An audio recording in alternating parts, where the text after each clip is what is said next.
Good morning students. In this video we will discuss about noise pollution.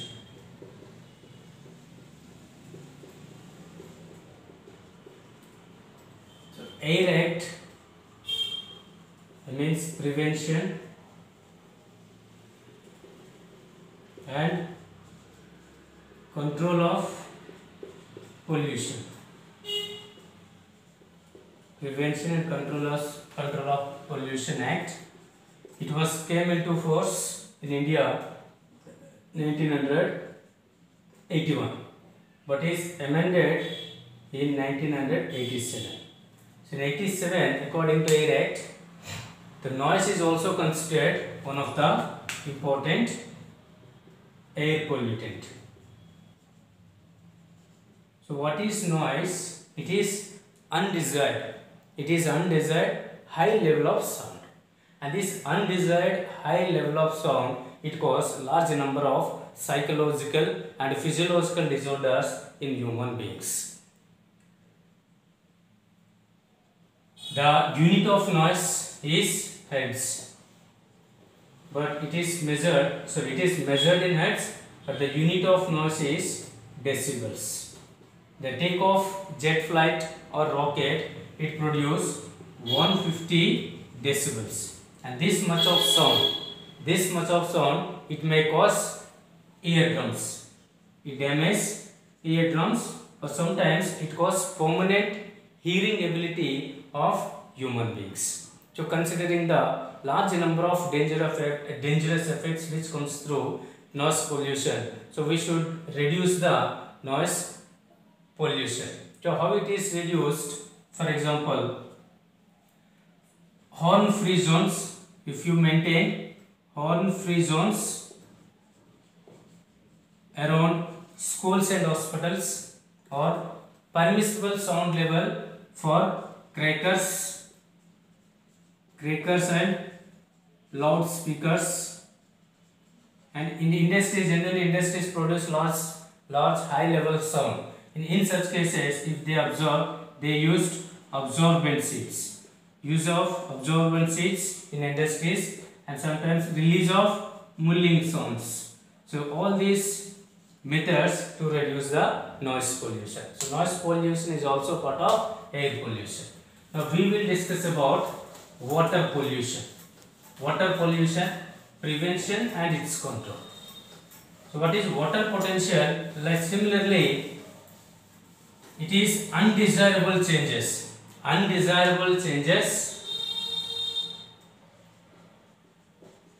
water pollution and its control.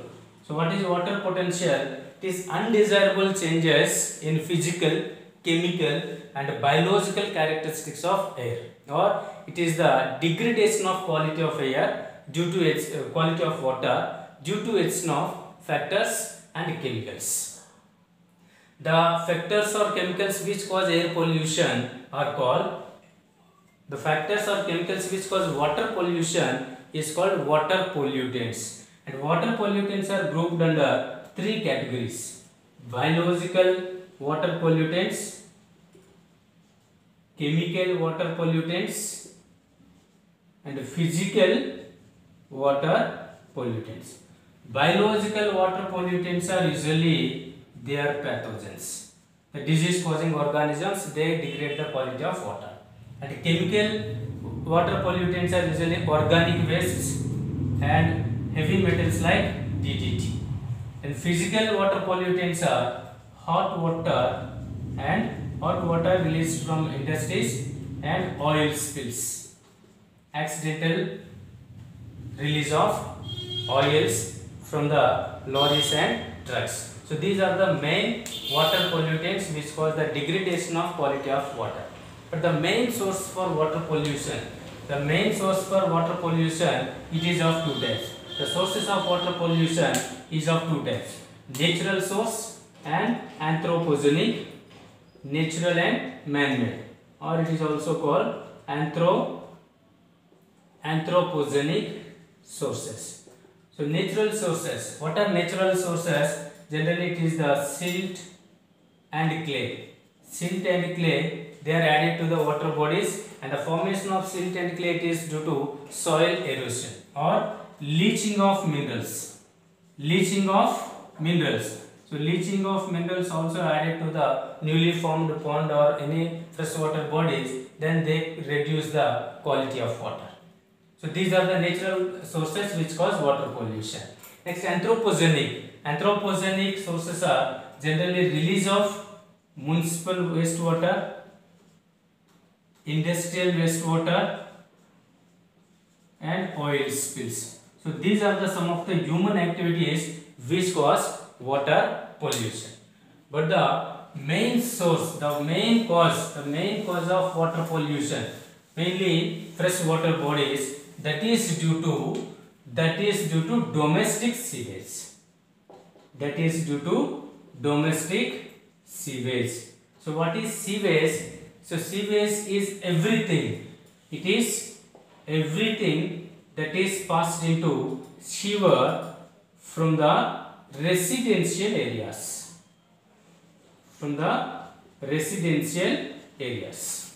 Generally, it includes human excreta,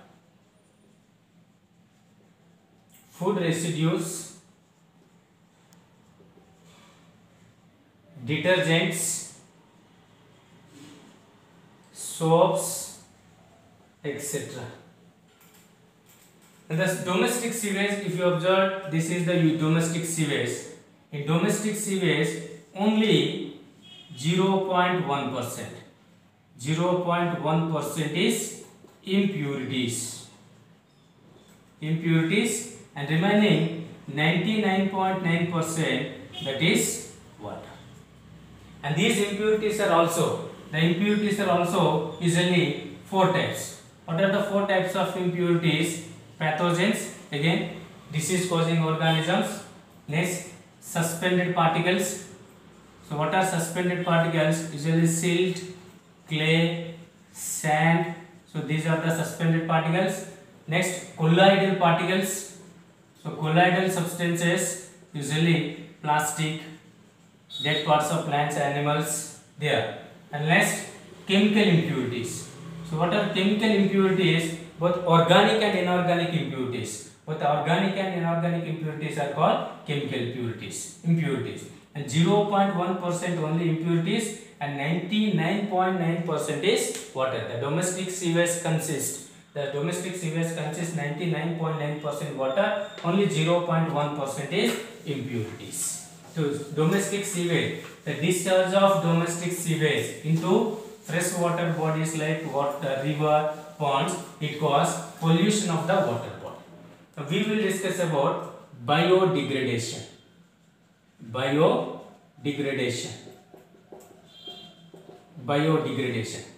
So biodegradation, generally the domestic sewage is rich in biodegradable organic matter. And this biodegradable organic matter, the organic matter which is undergo biodegradation, it stimulates the activity of a large number of decomposer organisms. And these large number of decomposer organisms are collectively known as sewage fungus. And this property, the property to becoming decomposition by microbial activity, is known as food traceability. So what is food traceability? It is a property to becoming decomposition by sewage fungus is known as food traceability. Here, the degree of impurity of water due to presence of organic matter, it is measured in terms of BOD, biochemical oxygen demand. So or BOD is also oxygen in milligrams required for 5 days. For 5 days in 1 liter of water at 20 degrees Celsius. Oxygen in milligrams required for 5 days at 1 liter of water at 20 degree temperature Celsius that is called biochemical oxygen demand. If any water body require 1500 milligram of oxygen per 1 liter, then that is low polluted water body. That is low polluted water body. If it is 1500 to 4000 milligrams per 1 liter, then it is medium polluted water body. If it is more than 4000 milligrams required for 1 liter to oxidize its organic matter, then it is known as highly polluted water body. Here COD also, COD, chemical oxygen demand. Chemical oxygen demand, it means the amount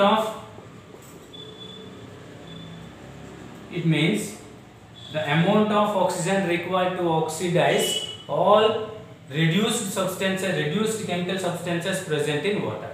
COD includes BOD, chemical substances, and other oxygen demanding substances. And this oxygen used up, whether it is COD or BOD, it reduces the amount of dissolved oxygen, DO. DO means dissolved oxygen.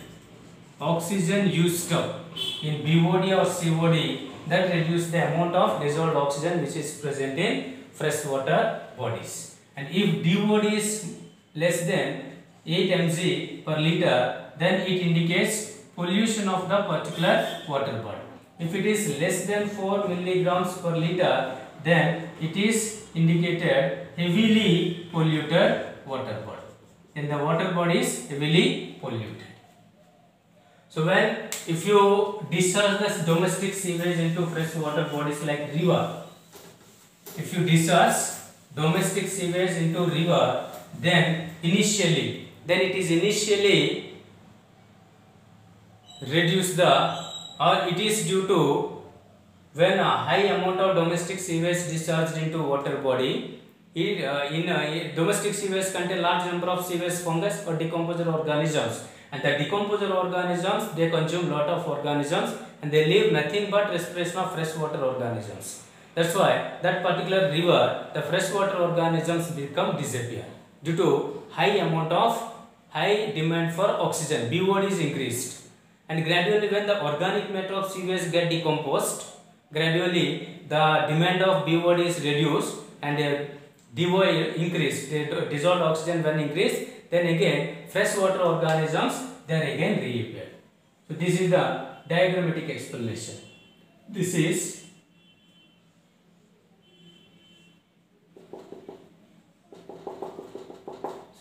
the discharge of domestic sewage.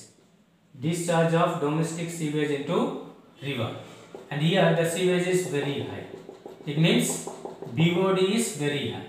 The high BOD, here biochemical oxygen demand is very high. That's why freshwater organisms here, they become disappeared, like fish and other organisms. And this is the flow of domestic sewage. When flow of domestic sewage occurs, then gradually this sewage, the sewage is gradually decomposed or it get oxidized